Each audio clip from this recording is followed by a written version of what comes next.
లోకంలో అసాధ్యమైన పనులు కొన్నుంటాయి. కానీ వాటికంటే అసాధ్యమైనది మరొకటుందని భర్తృహరి సుభాషితం చెబుతోంది. అదేంటో చూద్దాం. లభేత సికతాసు తైలమపి యత్నతః పీడయన్ పిబేచ్చ మృగతృష్ణికాసు సలిలం పిపాసార్దితః కదాచిదపి పర్యటన్ శశ విషాణమాసాదయేన్నతు ప్రతినివిష్టమూర్ఖజన చిత్తమారాధయేత్. ఈ శ్లోకానికి ఏనుగు లక్ష్మణ కవి అనువాద పద్యమిది.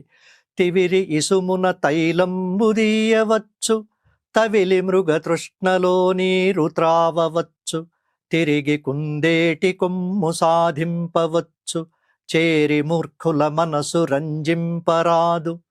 ఈ పద్యంలో కవి 3 అసాధ్యమైన ఉదాహరణలు చెబుతున్నాడు. మొదటిది, ఇసుకను గానుగలో వేసి రుబ్బుతూ ఉంటే ఎక్కడో అక్కడ ఎప్పుడో అప్పుడు నూనె చుక్కైనా వస్తే రావచ్చు.